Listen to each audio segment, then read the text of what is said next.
Well, Eagles OTAs keep rolling right along, and we got all kinds of updates from the NovaCare complex. Like a blazing fast wide receiver getting signed, although it's actually a different one that has everyone's attention. For real, this dude has a legit shot at making the roster. Plus, Jalen Carter can't say enough about Ty Robinson, so let's talk about just what kind of impact the Vanilla Gorilla can have on this season. Meanwhile, the Giants just made things even more difficult for themselves, and I'm here for it. That and everything else around the birds. But first, let's run it.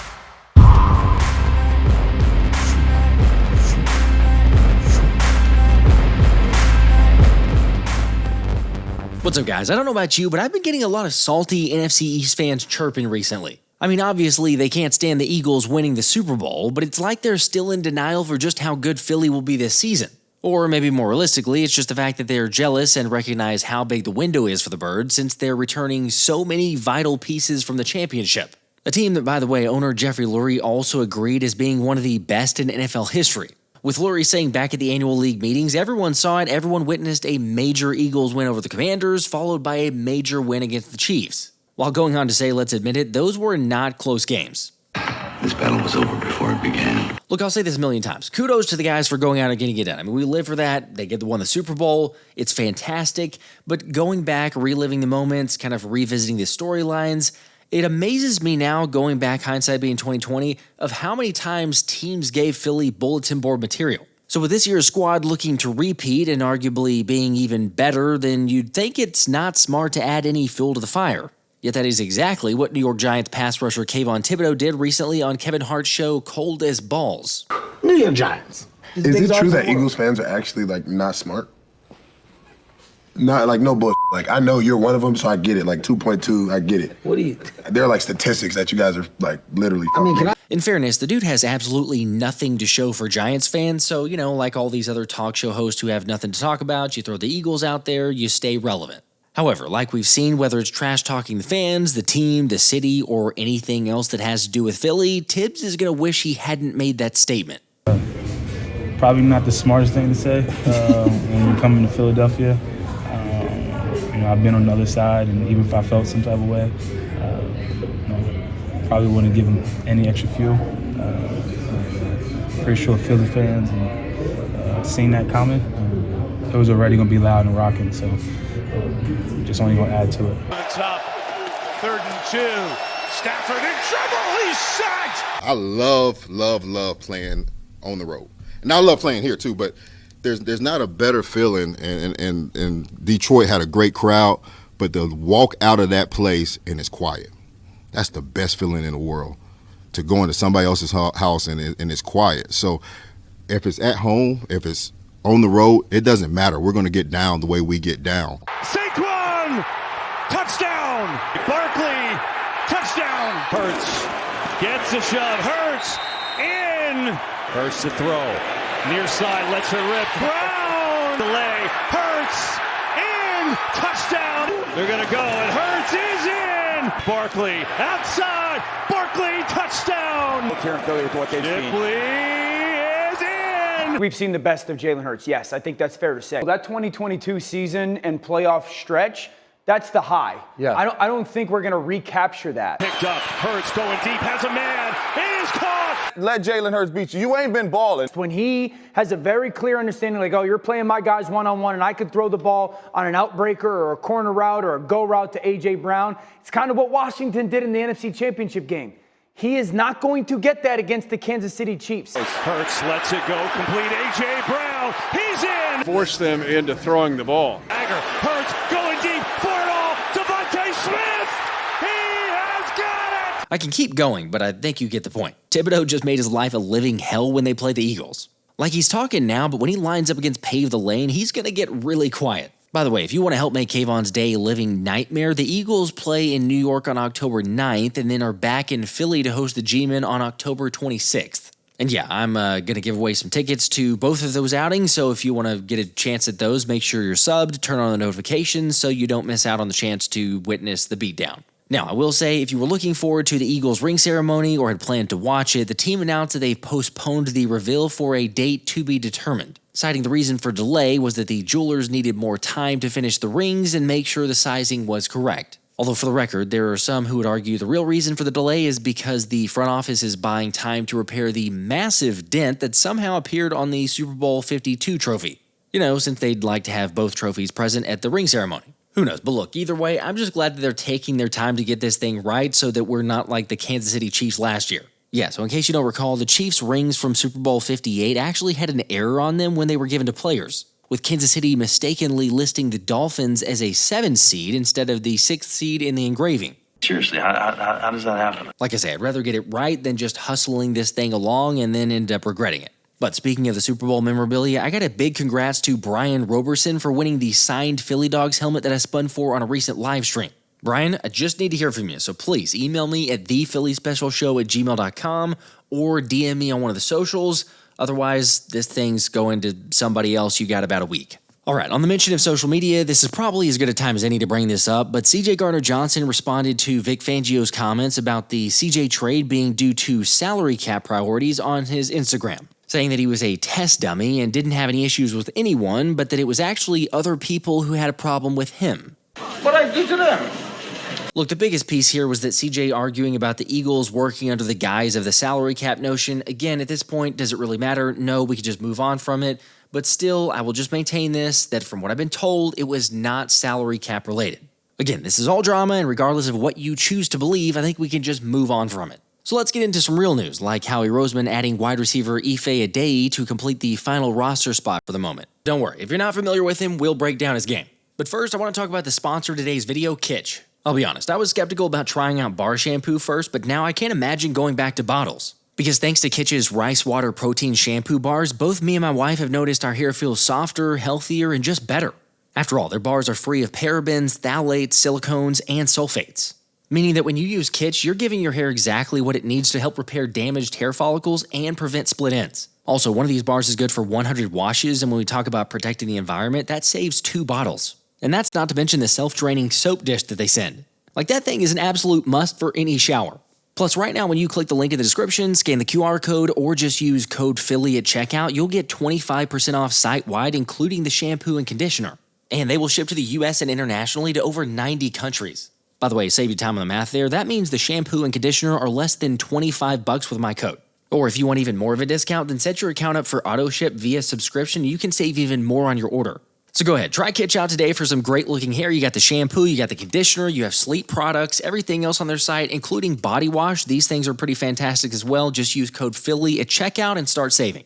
Of course, if you're not familiar with Adeyi, he's an undrafted rookie out of Sam Houston State that had been a tryout player back at the Eagles rookie minicamp. And obviously, the 5'10", 175-pound speedster showed enough to get remembered since he just got the offer. Although his college numbers for the Bearcats leave a lot to be desired. Heck, in 16 games played over 2 seasons, this dude only managed 37 catches for 345 yards and 1 touchdown. He also carried the ball 9 times for 76 yards and a score and returned 10 punts at a 6.3 yards average.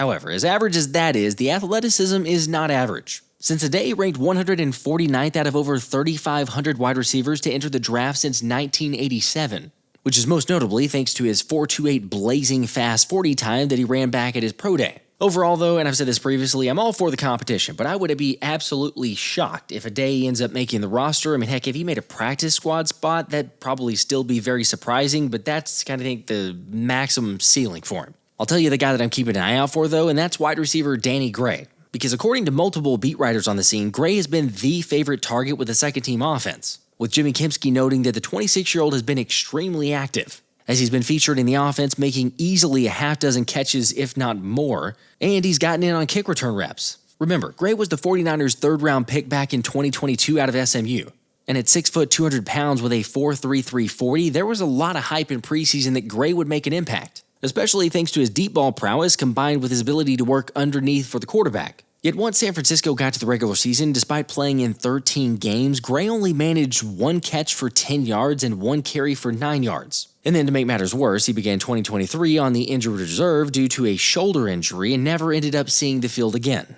Granted, a change of scenery and some better coaching could land this dude a spot. After all, according to most draft scouts, Gray projected to be a solid above-average backup in the league. Again, right now the pads are not on, a lot of the starters are not present, so it's kind of hard to get a full-blown projection, but I will say, seeing the momentum, other beat writers that I mentioned, Danny Gray is someone I'm going to have to revisit in terms of who I'm having make the roster for the wide receivers. By the way, this doesn't necessarily mean another move from Howie is out of the question, but if he were to make a move or a trade, then the Eagles would have to cut a guy since they're completely full now. Yes, I know the talk and speculation regarding adding another edge rusher continues to pick up, but Vic Fangio and the rest of the team like who they have. I mean, at the very least, they're not going to bring in a star pass rusher to take snaps away from Nolan Smith and Jalyx Hunt. Because for one, Howie has mentioned that they need the continued progression, and two, you can hear the mindset that they're coming with. The next step in my game is personally just be that pass rusher. Be that pass rusher and keep rushing, but also ultimately be the ultimate player. I talked to Coach Vic, and he always told me, play the game the right way. And that's what I always tell myself, play the game the right way, because I got to crush the run in order to rush the passer.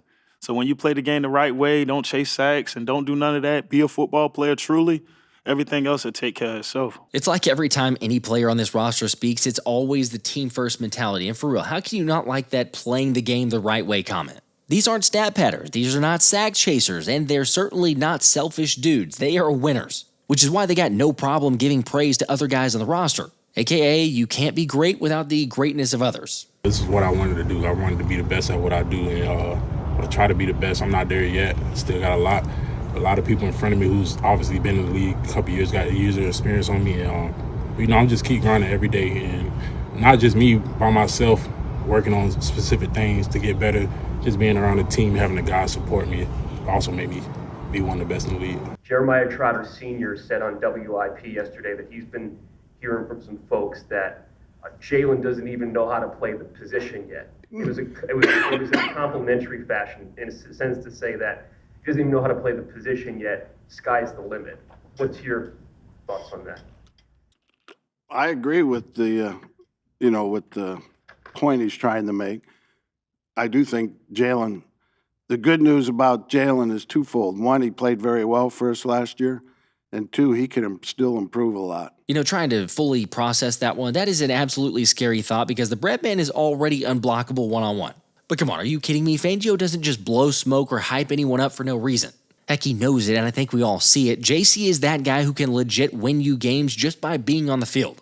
Oh yeah, and he makes life a million times easier playing next to him. Look, I'm a big fan of Milton Williams, don't get me wrong, and I really wish him well, but I'll also say this, the bread man absolutely got that bread for Milt. Still though, the guys in the room of JD, Moro Ajomo, and Ty Robinson are getting a lot of hype as they should be. Yet you can't deny how excited JC is to be playing next to the Vanilla Gorilla and Ty Robinson. Boy, I ain't gonna lie, he moving good, he a big boy. I seen his highlights before he came, knew what they was talking about, and he here and he working. I think he gonna have a big impact this season. That right there is why I said as Ty Robinson was drafted to keep an eye out for him. Heck, I made a video entitled Ty Robinson is the most underrated pick of the NFL draft. Because this dude is built like a tank, has insane bend and ankle flexibility, and had a 16% pressure rate as a 0 or 1 technique last season. Reminder, that was with Ty getting the offense's best blockers nearly every single play. So, except this season now with Jalen Carter, he's going to get the worst. I mean, you think about it, he's going to match up against whoever the offensive lineman's worst is. You got Nolan Smith, Jalyx Hunt, Jalen Carter. When Ty Robinson is on the field, he is going to get the lesser of the interior offensive lineman. So yeah, it's no wonder the Breadman is getting so excited about a rookie's potential playing right next to him. Anyway, I got the complete breakdown of the Vanilla Gorillas game in that other video that I mentioned if you want to check it out. But seriously, what do you guys think are the sack numbers or total projections for Ty Robinson? And also, how about Jordan Davis? After all, the Dancing Bear is apparently in the best shape of his life. We get that every year. Okay, hold on. Yes, you're right. The Philly Dog has said that just about every single offseason. However, this time it's the godfather of the defense and Vic Fangio making that claim. Plus, whether you're buying his story or not, the stats speak for themselves. So check it out. JD said last season that he actually fell in love with the Peloton after struggling to stay on the field and stay conditioned for an entire season. With the 25-year-old admitting to adding that to his weekly routine in the second half of the schedule last year. Which, if you're curious on just how well that worked, thanks to a little research from Anthony DeBona, we have the numbers. First 10 games prior to the cycling, JD had a pressure rate of just 4.4%. Yet after making the switch, the final 11 games had JD with a 9.4% pressure rate. I mean, obviously the expectation is not for Davis to become an unstoppable pass rusher, but at the same time, to more than double your pressure rate at the midpoint of the season is certainly worthwhile. Anyway, like I said, let me hear your thoughts on the sack predictions in the comments, which player leads the team, and how many do the Eagles have total? By the way, reminder, I'm going to be gone all of next week on family vacation, finally getting away, taking some time with the family, but I at least want to put that out there in advance. There's still going to be probably another video before we leave, but just putting it out in advance in case people are shocked, or hopefully you're not shocked because I'm telling you now, but there won't be as many videos next week. We'll be gone. As always, though, do me a favor, drop a like on your way out, and I'll catch you on the next one. This has been the Philly Special.